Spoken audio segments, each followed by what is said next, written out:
Yeah. You also have access to chat. Send it to all panelists and we'll see it. If you're watching on the live stream, Fine then. So you can put at your 9:55 questions for us in the or maybe around 10, comments or we'll chat get section connected on the of same your call live once again, stream, and you can see how to end and the stream. we'll have people relay those to us. Okay. So we also have a couple of Fine. Then I questions we're think going there is to some ask issue with toward the the beginning, toward the stream. end. I'll get back to you. Thank you, guys. Let's start with this first Thank you. two-part question. Is just to give us a gauge of how much experience people have in the audience.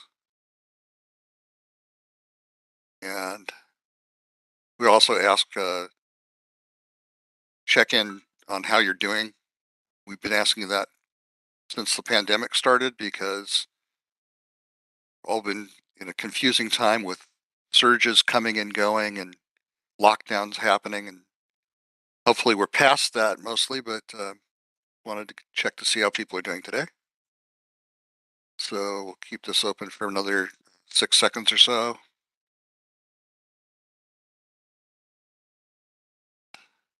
Share the answers with you.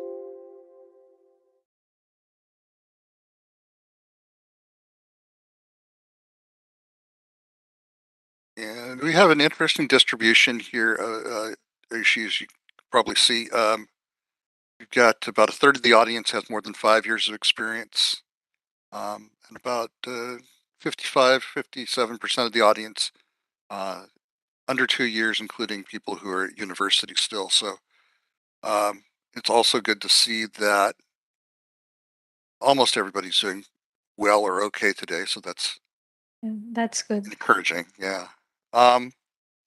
So just to introduce yourself to the folks, I've put up this slide, but maybe you can talk a little bit about your background.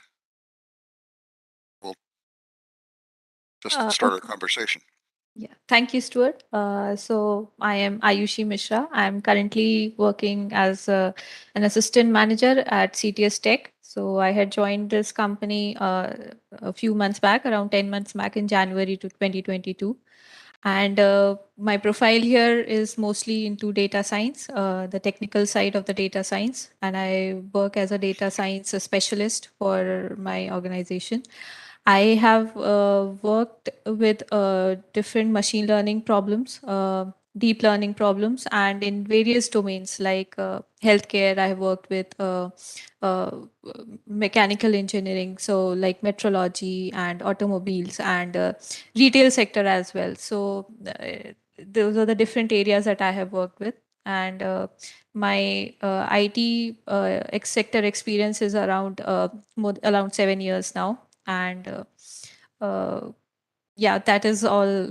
That is all from for my introduction. So I hope we'll have a good discussion today, and I'll be helpful in any way possible.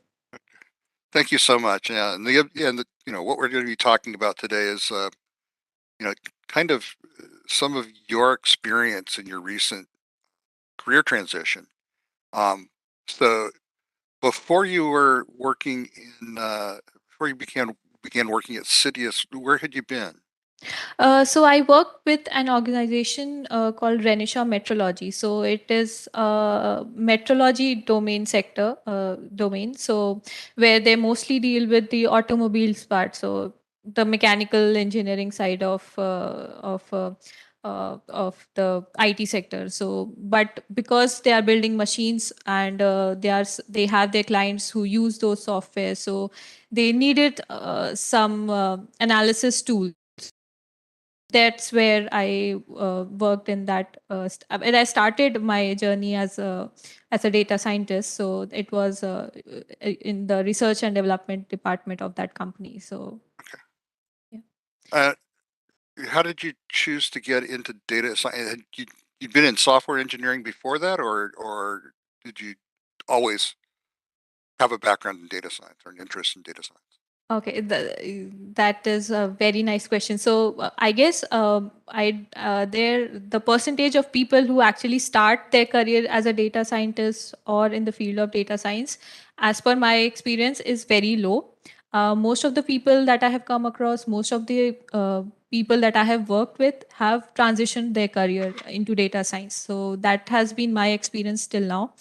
I too have worked as a software developer previously, but my interest in data science started during when I was pursuing my master's. So that's where we it was the data science domain that was a very buzzword during that time. So it has started to boom up like data science everywhere, and people were looking going into Python and R and data analysis and everything. So we even our the curriculum that we were following, so they also included data science in their in the courses. So that's where the interest started building up. So I did my research, the project which I worked on in my masters. So that was somehow started was based in data science, not completely, but a few part of that. And then I fully functionally when I started working in my previous organization, I switched to the data science profile there. So but there also I worked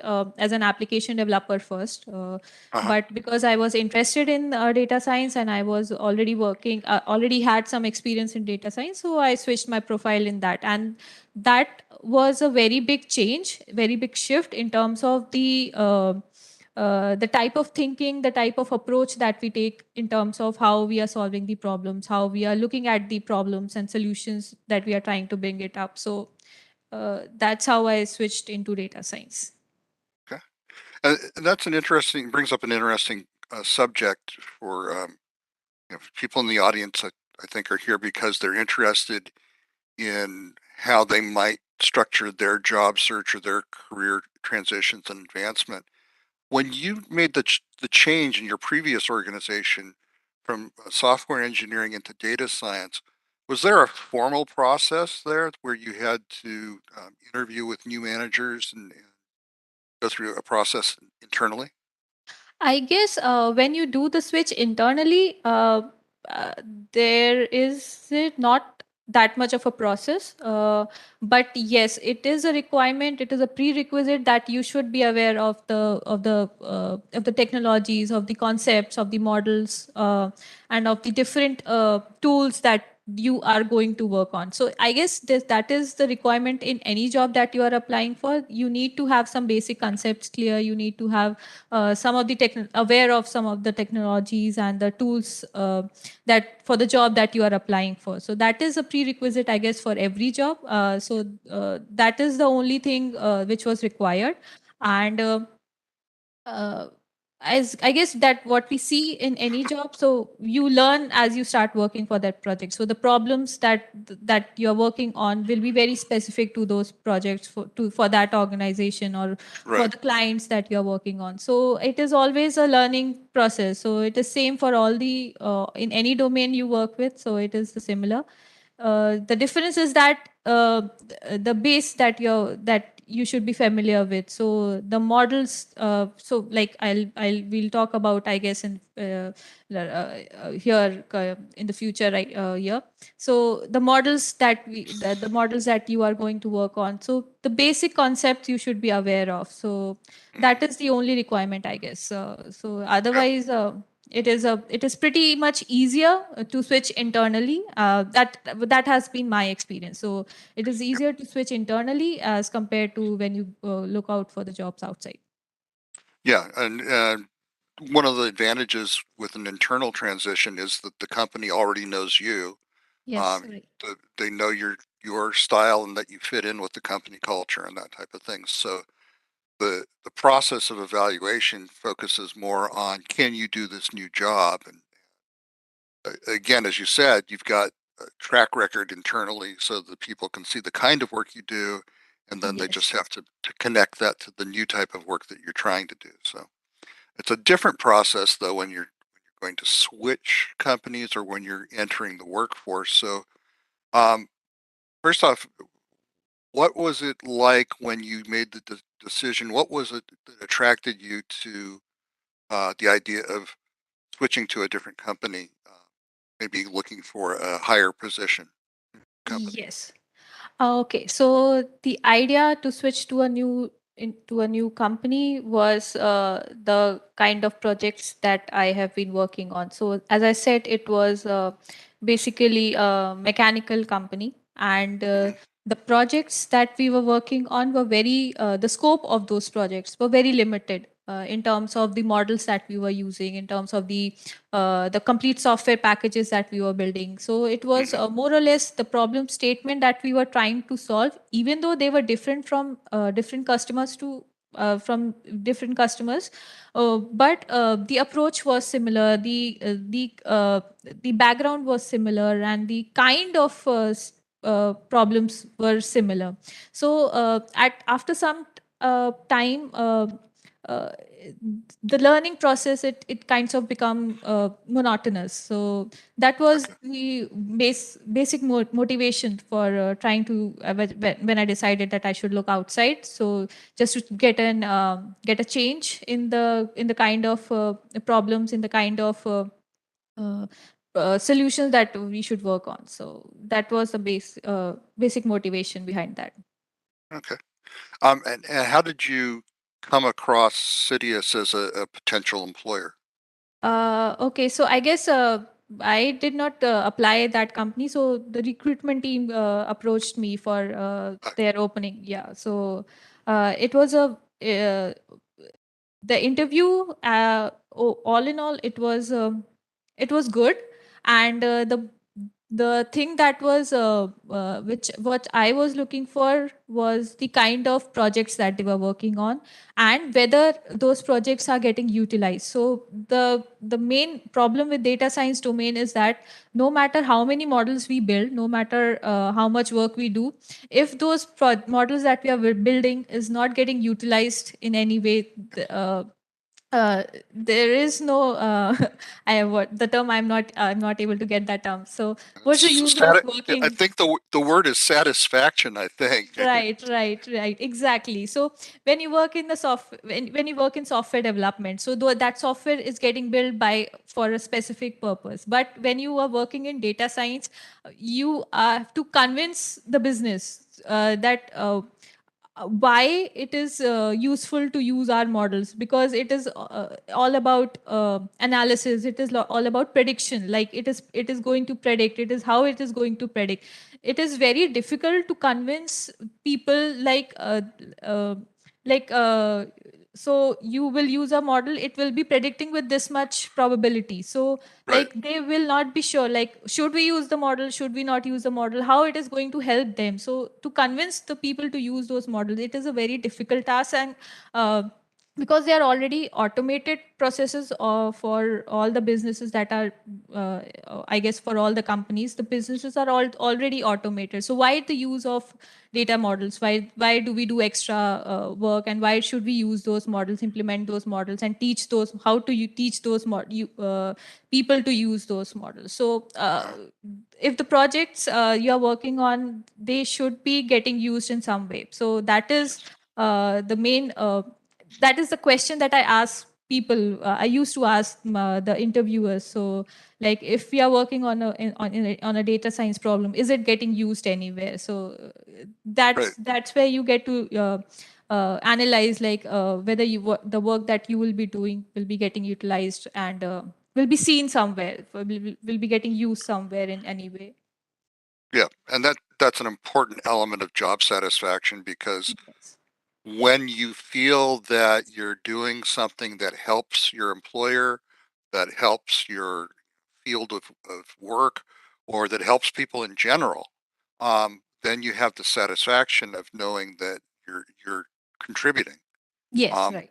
and the opposite happens when you put effort into something and it doesn't get used, and you feel like, why did I do that? I'm not contributing anything to anybody, even though I'm working hard and I'm doing my job well.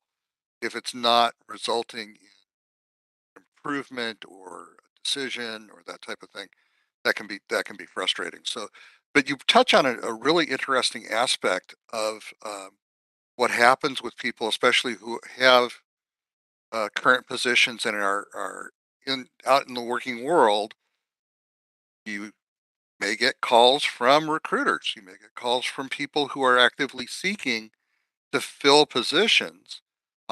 They may have seen your CV on some job board, or they may have heard about you in some other way. They may just have looked at your LinkedIn profile, and then they contact you. So there's an aspect of interviewing touched on where you start by interviewing the recruiter. So they've come to you, they've said, here's this job, you might be a good fit for it.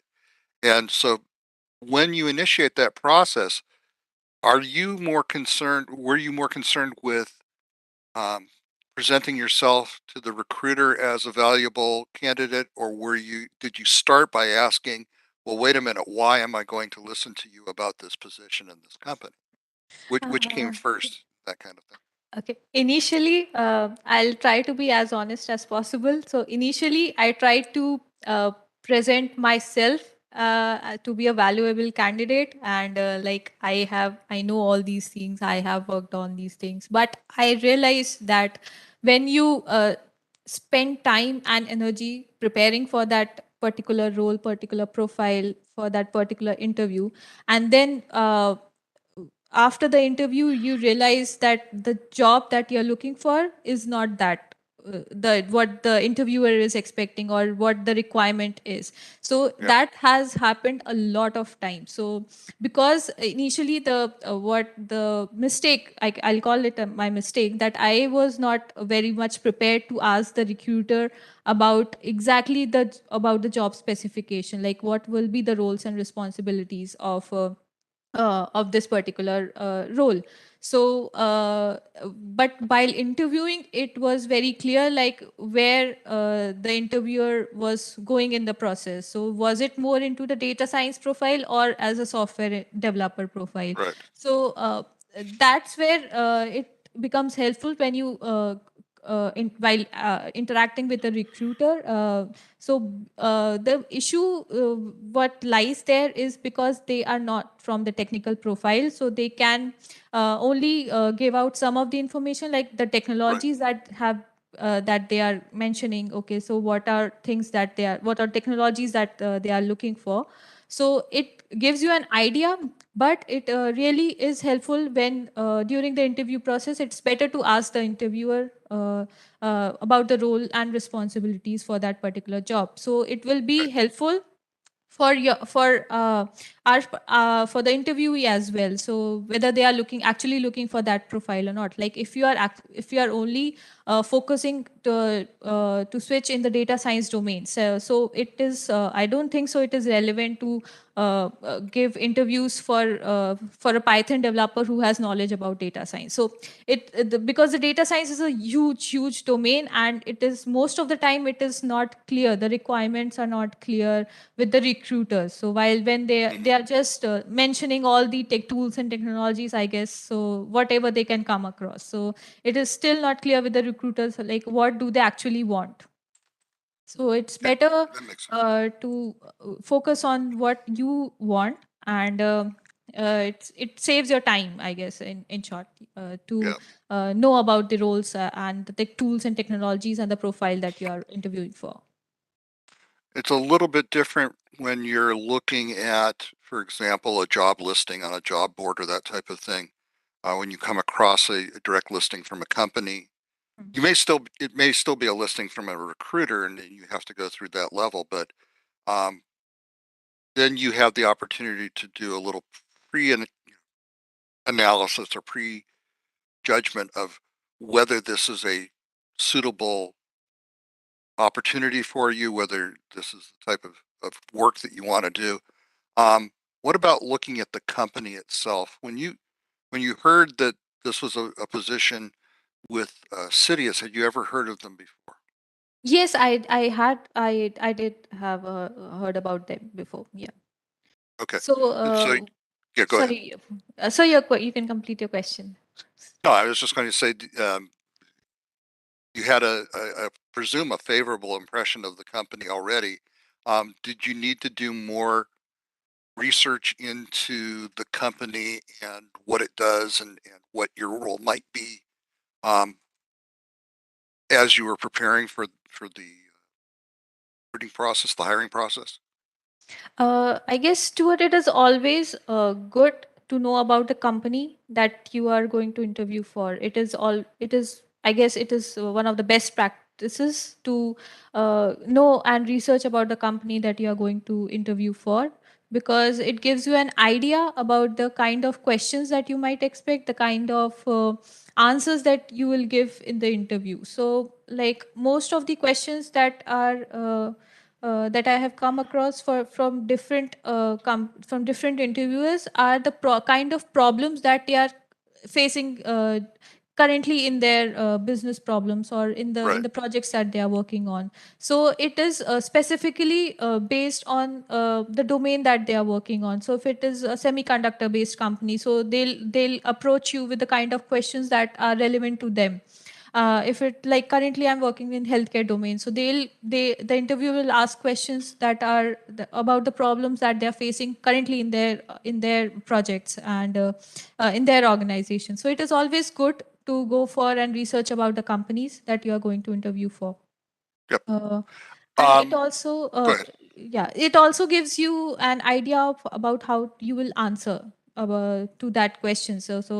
If you are not from that domain, so like I'm working in healthcare, but I was not aware of about the healthcare domain. So I the best thing that I could do was Google about the company and the kind of projects that they are building, and some of the key terms. And so even if I'm not aware about exactly what they're working on, I can get an idea about what they are asking. So it helps in answering and framing the questions, answers around those questions. Yeah. Right. So that's excellent advice on being able to understand the company, the domain that it works in, um, understanding both aspects of how they work specifically, but also how the domain, what the problems are that they're going to have to solve in that area. And being able to go in and sound knowledgeable about those areas when you talk to the people in the interviews. So when you interviewed uh, with Sidious and you started talking to the people from that company rather than just the recruiter that brought you in, what was the first round of interviews? What was the first type of interview that you passed?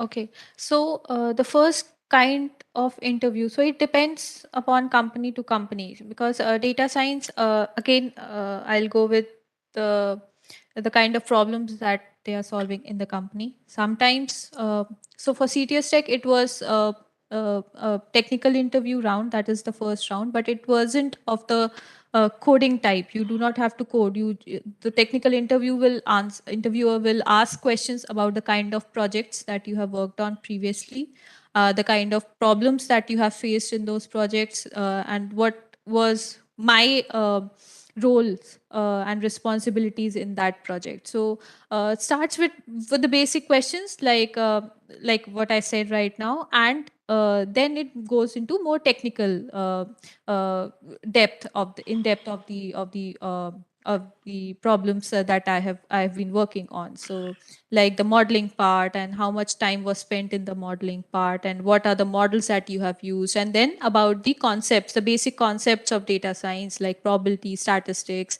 the data science models, and the different kinds of models that I have worked with, and Right. what are the shortcomings, and all these kinds of technical questions that are involved in data science. So this was the interview process for CTS Tech.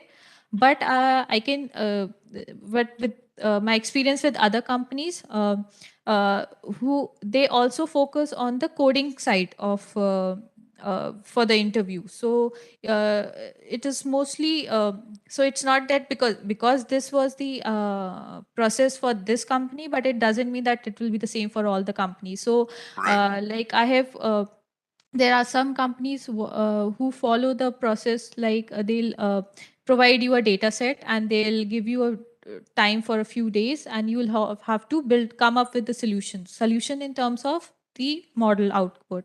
So you'll have to build a model for that particular data set, and you'll have to explain what you have built for the next round of discussion. Other kind of interview, the first round is purely about the Python coding. So that does not involve data science at all. That just tests your knowledge about the coding, like Python codes. It might be of any level, like easy or medium or hard, based on the kind of problems that they are solving in the organization. So if they are solving an optimization problem, so there you have to have a good coding strength in any language. So that is, language is, I don't think so language was ever a concern while interviewing for data science jobs. So but mostly people prefer Python and R, because if you are Yeah. working for data science. So yeah. Right. And you brought up the notion that, some of the interviews are talking about show us projects you have done and being able to explain those, what the approach was, why you chose a particular model or type of approach over another, how you implemented that type of thing. And then you also mentioned that there are sometimes challenges where they give you a problem to solve and watch you solve it, or have you come back with a solution and your answer. When you were looking at your job search, were you able to find advice from people who had interviewed with that company before, or were you able to get advice from the recruiter that said, this is the way they're going to structure that first level of technical interview? Were you able to prepare it that way? No, I did not get to have it touch with any of the people who are working with that company before. But I have colleagues and I have friends who are working in the data science domain. So that is a very that becomes very helpful when you are interviewing for different jobs, because you get an extra perspective of what you are working on. So like if the interviewer is giving us a project and we have to work on that project, so we it might not be possible, it might be that that particular problem is what they are facing right now, in the problem that they are facing right now, that they have asked for solution. Or it might be to get a general idea of how I will be approaching to that particular problem. It doesn't matter if I'm able to get to a particular solution, or if to a good solution. So Yeah. but they try to analyze in the first process, like what is the approach that the interview is taking to get to that particular solution, and what is the approach of solving the problems that if that might be there in the problem statement. Um, that brings up an interesting point about that question, which is, how do you find other people who are involved?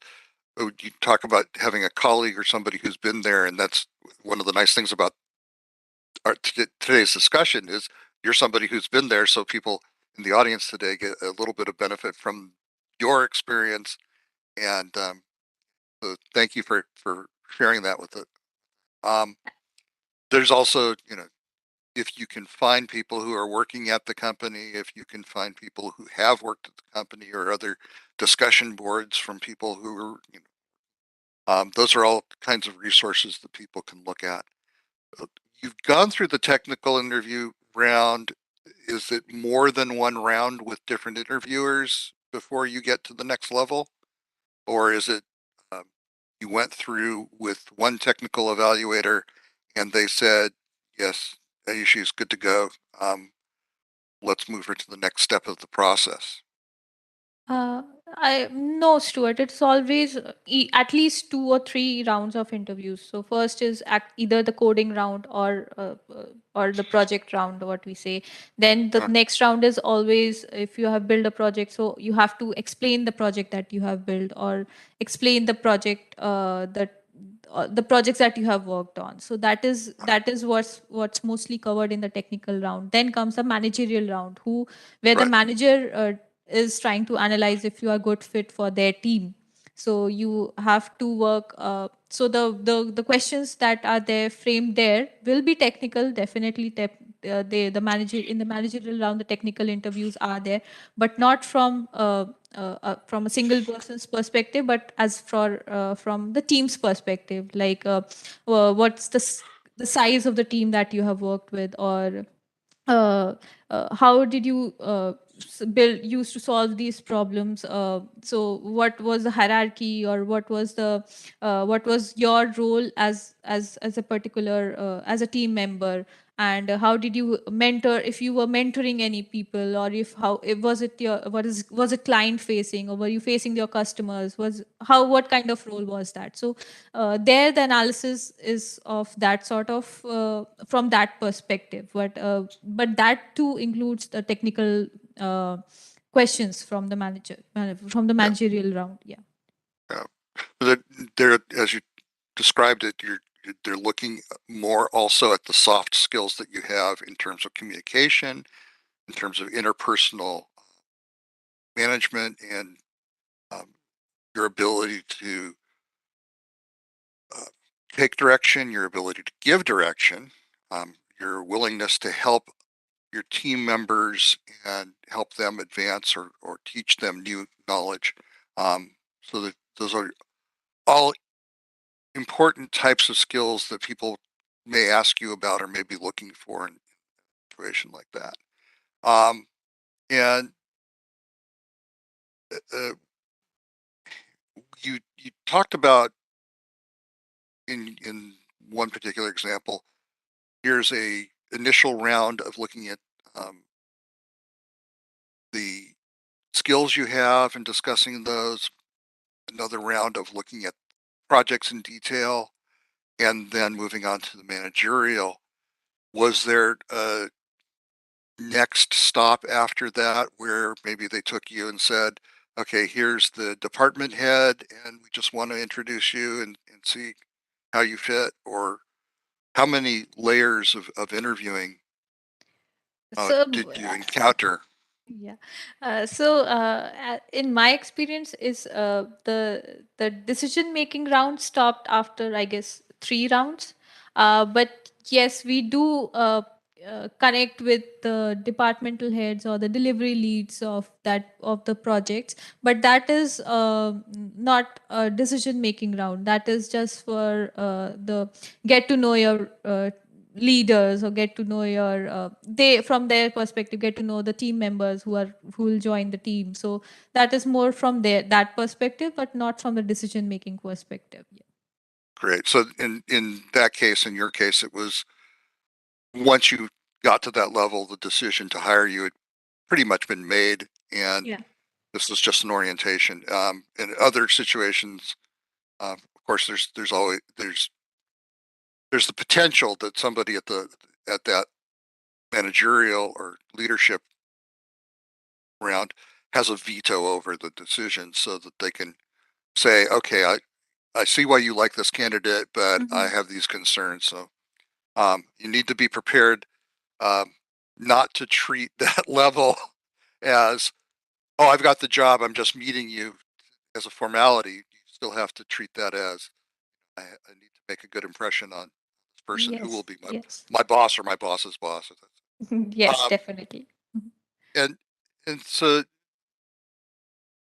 are there particular things that you would advise? You talked about being able to hopefully intelligently talk about experience with Python, with R, um, with statistics, with modeling techniques.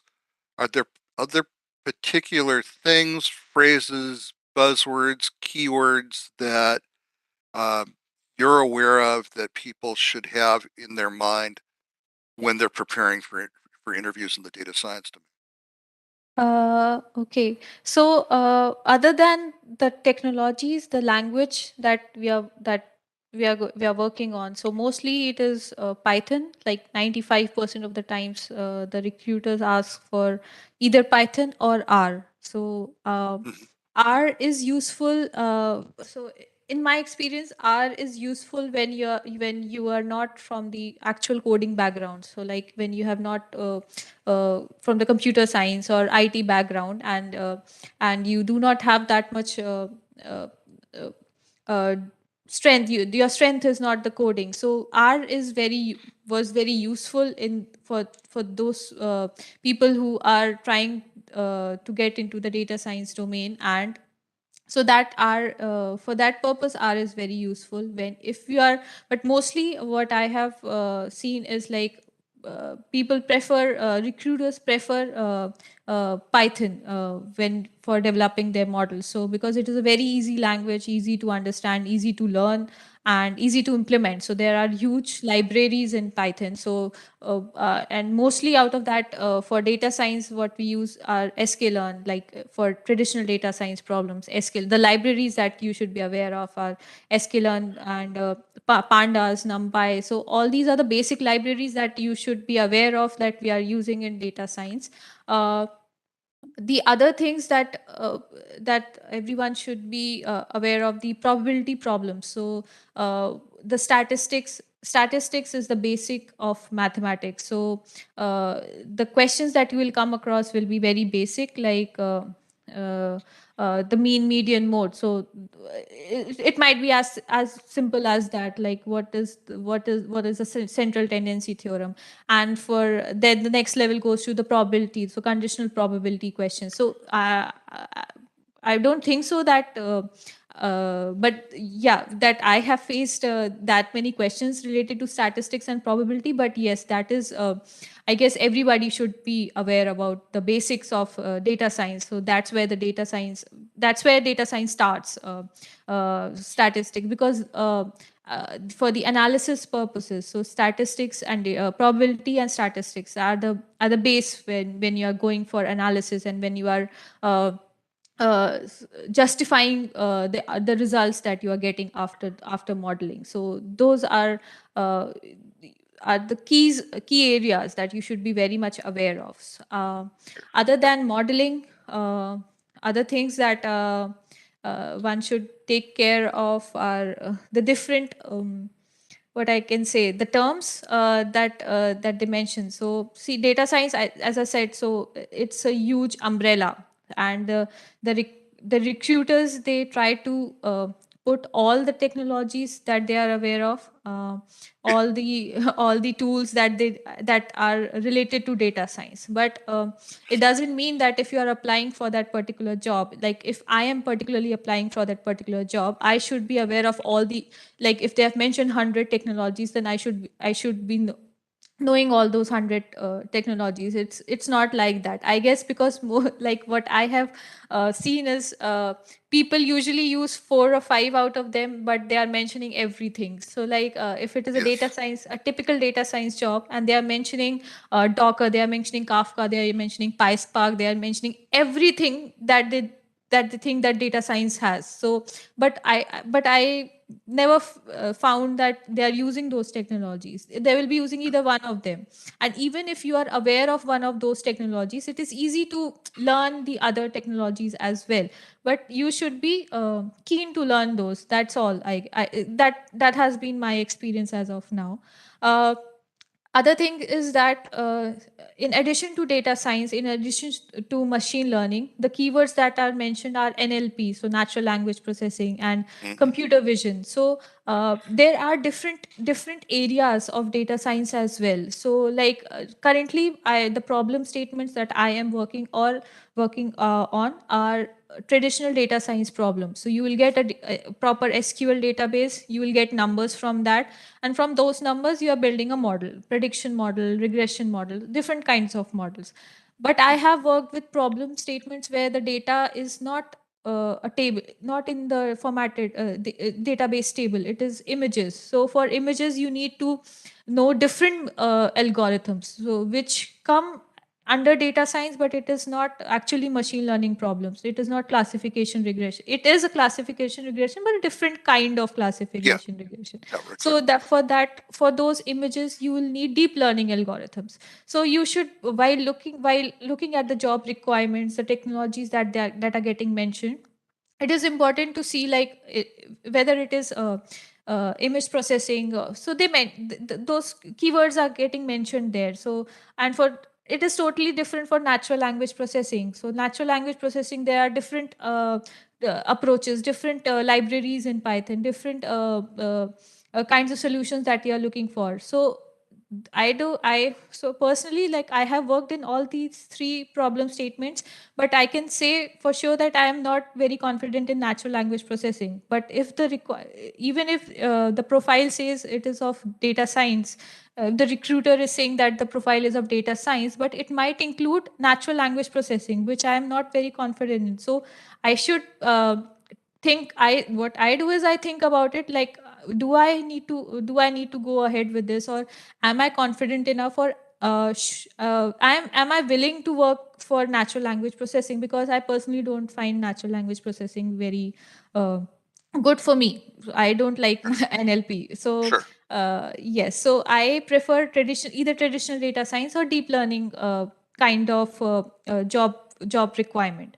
So those are the things that you should be focusing on while when you're looking for those keywords, the job requirements that are mentioned, the tools and technologies that are mentioned. Yeah. Right. And you make a very important point where the job description may include a whole raft of different technologies, and may sound like you need to know all of these in order to be at all qualified for the job. But in fact, you need to do a little bit of digging to find out which of those are just being thrown in as, let's just put in everything, or which of those are actual parts of the job that you're going to really have to do. There was a report I heard on the local radio here that talked about diversity and equity in technology, and they were talking about the fact that women are underrepresented in cybersecurity here in the Silicon Valley environment.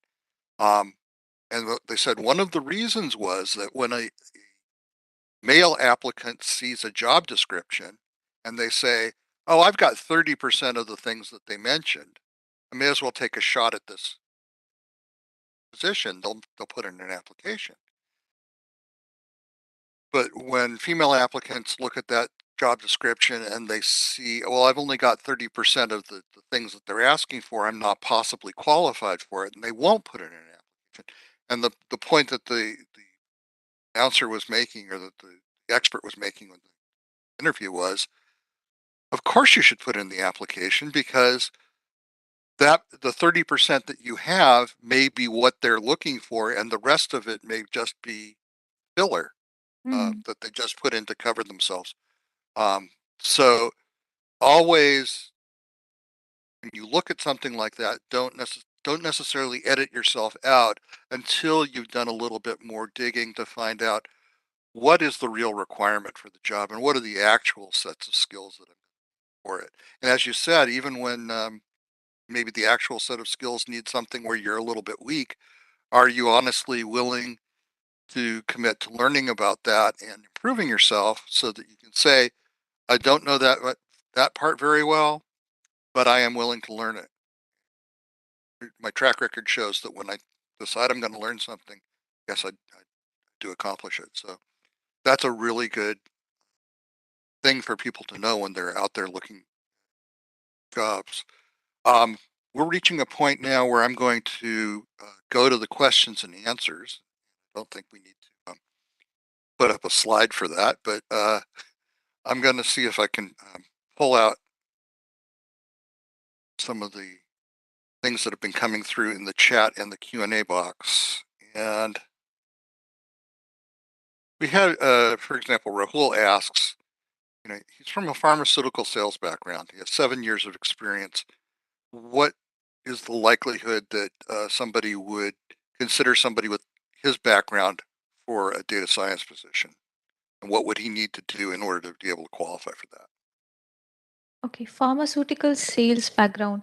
So Rahul, I guess for if you want to enter the data science domain, the best approach is to learn coding and uh, learn data science. So I guess there are wonderful certification programs that are available. You can analyze, you can try. I guess Simplilearn itself is providing programs for data science.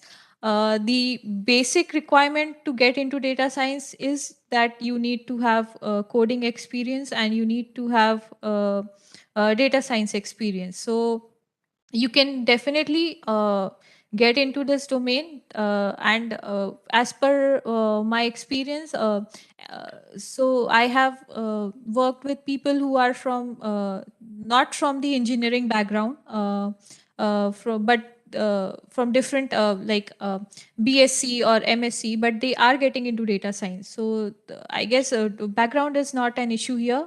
You just need to have the proper qualification, proper requirements that for the profile that you are applying for.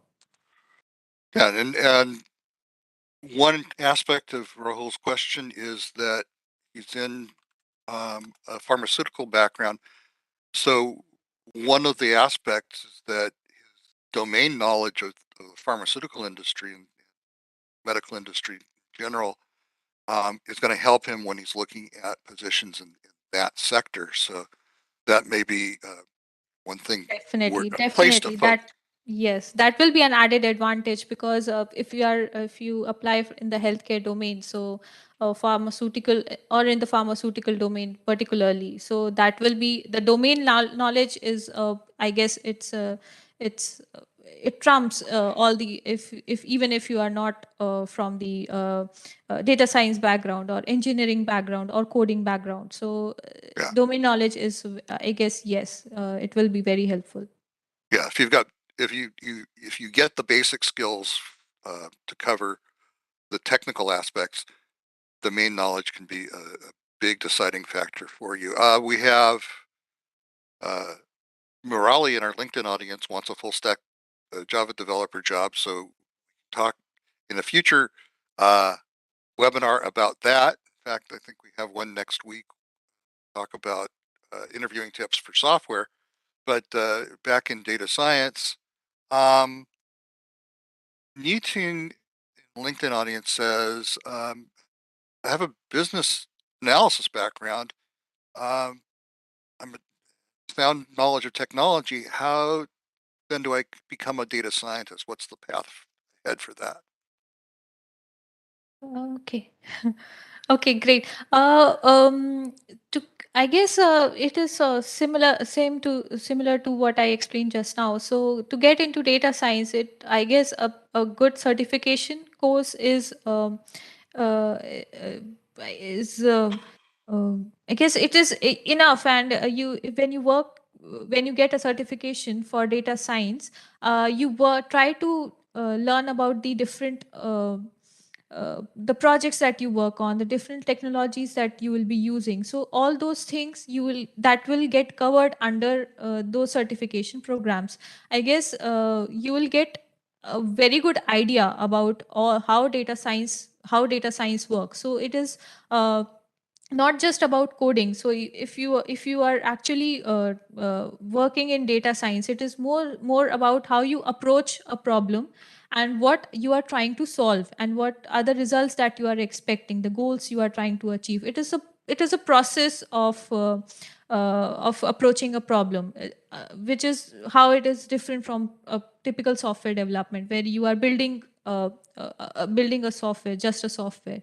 So like if you are interested into getting into data science, I get a good certification course where you can analyze, you can Google it. That will be very helpful. So that's what I did. So I got a certification course for data science, and but I did long time back. So the online programs weren't available at that time. So and they were not very popular at that time, like how they are right now. So this is a very this is an advantage, I'll say, like right now, because of the online programs who are very much appreciated in all the companies. And if you mention that to them, that you have done this so and so course, certification course for data science, so that is appreciated by the recruiters as well. So if you do that, if you work on an actual case study, on an actual problem statement, and you will get to know how to solve a problem, how the problems are getting solved in data science. So that that will make it easier to switch your career into data science. Okay, I think that addresses a question from AJ, who is asking how to make your profile look more attractive in data science if you're in a different field, or if you're a fresher. Another question came in. So the advice of A, certification, and B, project work. Do you find things like open source projects and hackathons and things like that give you opportunities, or are there other places that you would look to get experience like that? Okay, so for project work, looks like if it is only for the learning purpose, I guess there are lots and lots of videos available on YouTube, free of cost. So you can go through all the videos of the projects, so that that will help you get an understanding how it is implemented, how people are approaching towards that particular problem. But for your practice, it is always helpful to practice those projects yourself, rather than just learning from YouTube or watching videos or about that. So I guess Kaggle organizes lots and lots of hackathons there, or they have their own data sets and the problem statements mentioned there. You can pick it up from Kaggle. You can pick it up from there are different data set sources available online, and everything, I guess everything is free of course. You can pick it up, any project that that interests you, and you can start working on that. And the data size of the data set. So the problem is that when we have a personal laptop, see, it is a bit of a challenge in terms of the specifications of the laptop when we are training the model. So it requires a higher specification, higher specs, or in terms of GPU, or if you have CPU, so you need a higher end of CPU. So you can pick up a small size of data sets just for your practice purposes. So that will not be an issue, but you will get more confidence when you start solving those problems yourselves, rather than just watching videos about, or watching the problems getting solved. So participation, yes. So you can start with Kaggle. You can pick up data sets there. You can start building those problems yourself, and there are discussion forums there as well. So if you come across any problems, you can ask for help on different discussion forums as well. Yeah. We had a question about cloud computing, cloud engineering, but I think we also have other webinars and resources that you can check out from Simplilearn about that domain. When we're looking at data science, is there, YouTube audience asks, what's the distinction between a data scientist and a data analyst? Okay, See, so there's the big one. yes. So the basic difference between a data scientist and a data analyst is the data analyst does not get involved in the model building part of the project. So the roles and responsibilities of a data analyst are limited towards the exploration of the data. So if you are given a data, you need to explore that data in any terms, from any number of perspectives, and you need to get the results in terms of how the data looks, how, like, in terms of percentages, in terms of different statistics output. But when it comes to data science, it is mostly about the model building part. Like if you are trying to build a model that will predict so and so things, you are trying to build a model that will give you a result of what will be the outcome of uh, if like for example, if I'm saying, so whether it will rain or not, be given on these parameters. So you are building a model, a machine learning model that will train the data that and it will provide the solution or prediction, what you call. So all those kinds of problems, how to deal with those kinds of approaches. So that is what is dealt with under the data science profile. Data analysis is very much, I guess, limited to the exploration of the data part. Not, it does not involve the modeling part of data science. Okay.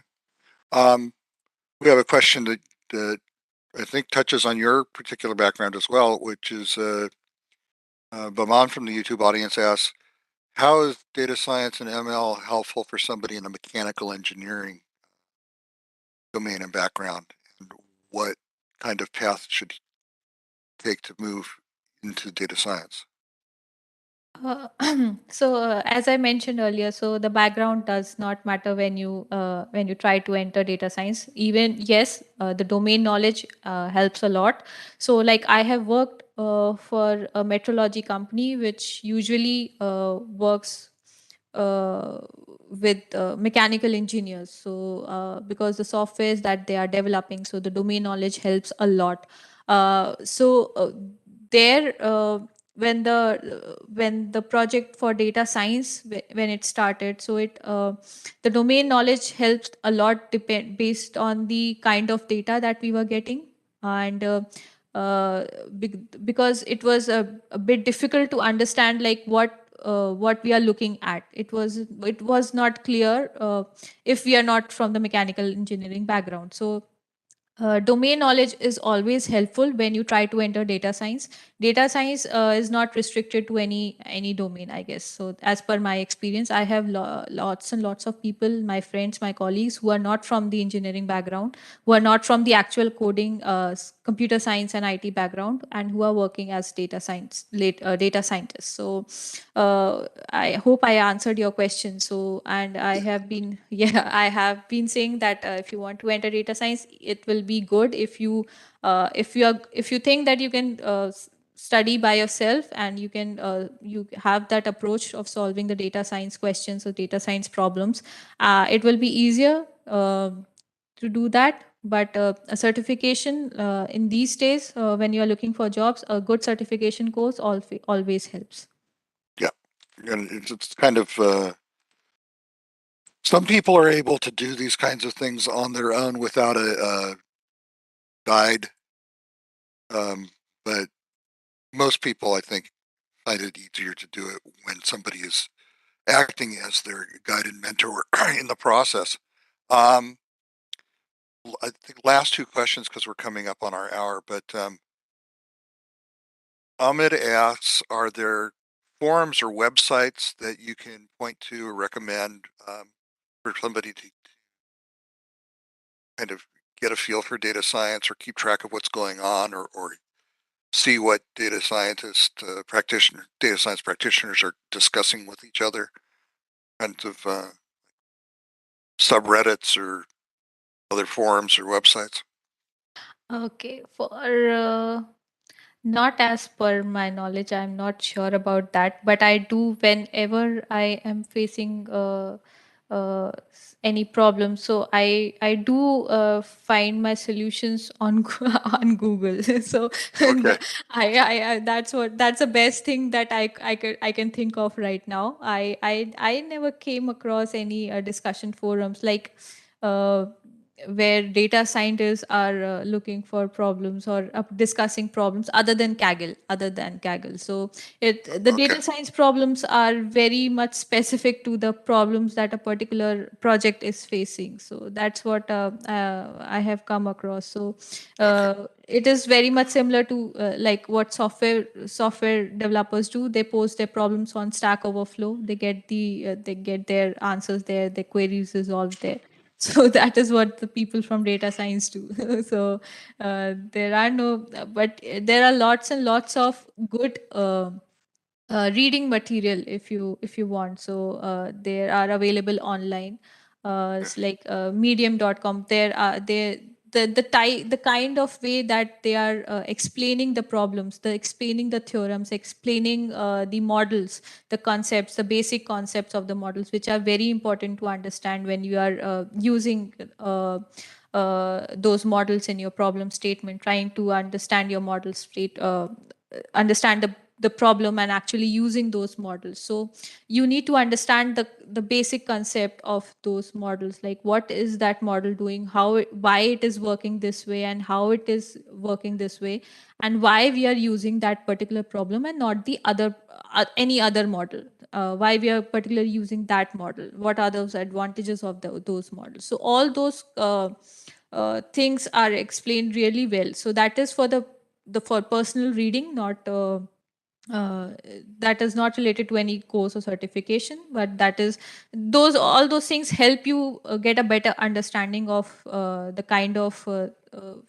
things that you're working on. Right. Okay, we had a whole bunch of questions from people of different domain backgrounds, tech backgrounds outside of data science, and I think you already answered a few of the types of questions. So I think hopefully they'll be able to apply those answers to their particular situations. I want to ask the last question, and I apologize to everyone whose questions we could not get to. There are so many here. Um, people are extremely interested in this. Data science Many, is very interesting. yeah, and well, but in especially what you've had to say today, Ishi, because people have expressed personal thanks to you in the chat here. So, but the last question I want to ask is, what tips would you give to college students who are looking to move ahead into data science? What steps do they take it while they're still in school? Okay, so very great question. Even my sister is right now in college, and I'm trying to help her get into data science. So so for in terms of the expectations from a fresher by the recruiters, so it is very much similar to how you appear for any other job profile, but for the data science domain. So it is. Uh, I'm not sure about how if the companies, if there are campus placements where the recruiters are offering their data science profile to freshers, but there are lots and lots of opportunities you will find on LinkedIn. They I come across lots of opportunities myself for which are there for freshers. So it will be good if you try to look at those the requirements from those profiles, and it is always very it will always help you to work on a simple project. So even if you are not working on a huge project, you do not have industry experience, but you can anytime go on Google, you can anytime log into Kaggle, you can pick up a data set. There are lots and lots of problem statements available on Kaggle. You can try and work on that as a project, and you will yourself come across the challenges that you will face while dealing with those problems. So that will be very helpful, and that will help you in the interviews that you will give when you come out of college. Excellent. Thank you so much for that. And going to go ahead, as we go back to the slides here, I'm going to go ahead. We've just finished the questions and answers. And again, I apologize to everyone whose questions we could not get to. I'm going to mention one of the certification programs that Simplilearn has introduced, and this one's different. We have a number of different data science certification programs. This one happens to be tailored to learners in India specifically, because what we've done is partnered with a number of companies in India to, who have agreed to basically hire as many people as we can graduate from this program. So this program gives you a comprehensive background. It gives you live virtual classes where you meet online weekly with instructors, a online classroom environment, so you can ask the instructor, watch the lesson live, and also interact with your peers in the class. It gives you a platform to do your data science exercises and projects right on the learning management system, so you don't need to create a separate test bed or project platform for yourself.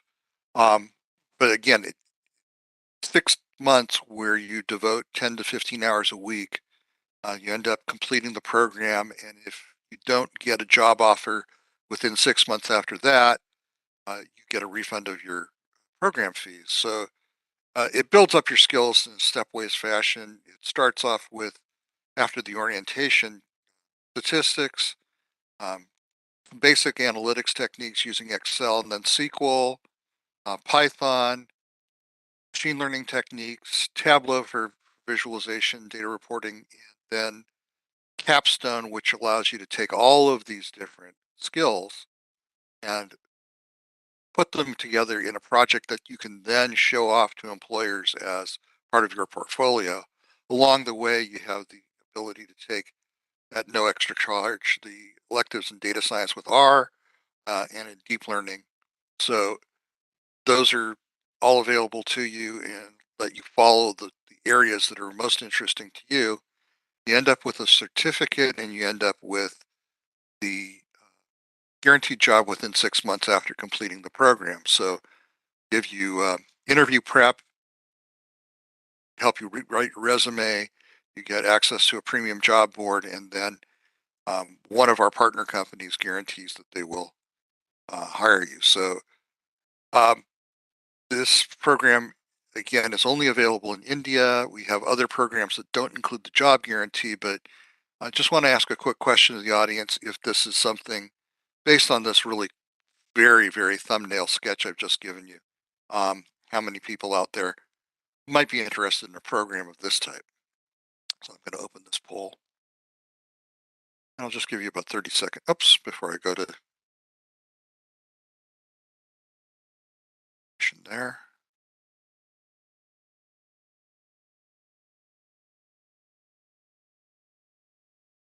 I'll give about another 20 seconds.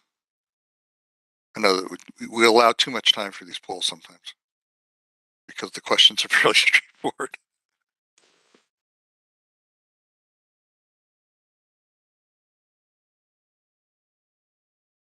Give time for the last few people to get their answers in.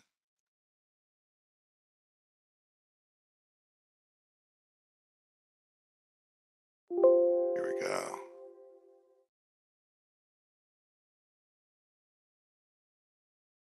So, wow, about half of the people are definitely interested. About 40% are maybe interested. So we will give you information about how you can contact us about that. And it's good to see that 50% of the respondents said that they'd like to do it either right away or within 3 months, which is still pretty much right away. So I'm going to put into the chat right now a couple of things. Number one, I'm going to put in the link to that program page and how to contact us about that. I'm also going to put in Ayushi's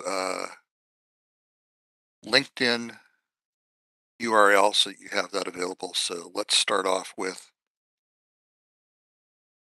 how to contact us. You can look at the data science program page at this URL, and also there's an email address to contact us to ask the questions directly.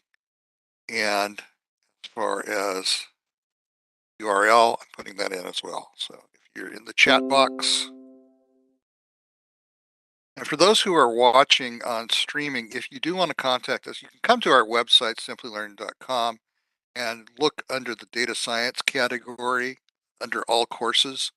But also you can contact us at askus@simplilearn.net. That's ASKUS at simplilearn.net. And with that, I'd like to thank Ayushi for being here, for being so generous with her time and her knowledge. So again, thank you so much. Thank you. Thank you, Stuart. It was nice talking to everyone. And with that, I'd like to invite everyone to connect with us on our social media channels at Hi, Bharat. Simplilearn on Facebook and Twitter, and So Simplilearn this on is close to the LinkedIn. end. Okay. Follow us there. अभी Hold Stuart these जो है ना, types of he will say webinars that's on a how we regular conclude the basis. webinar or So something. His keep track timeline of us, and and we hope this to see you train in will future go blank. webinars. We hope to Then be able to welcome you यहाँ into पे the right top Simplilearn corner learning में है ना community. end string, And we thank you again तो for being here उसको today, click करना है हमको whether on WebEx and the or string will end. YouTube or LinkedIn. Okay. We really appreciate it. And that concludes our webinar for today. So thank you and goodbye.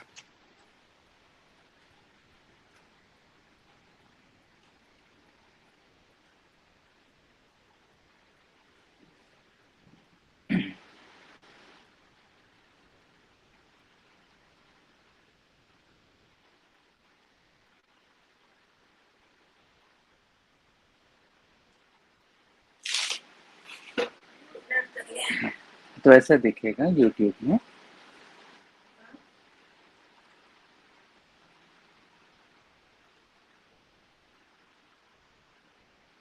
Okay, तो basically मतलब अपने को वो वाले point तक इंतजार करना जब यहाँ पे स्क्रीन पे देखेगा वो. Yes, yes.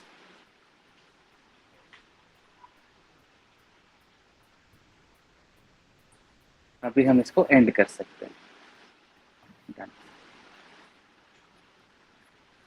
ओके, एंड यहाँ पे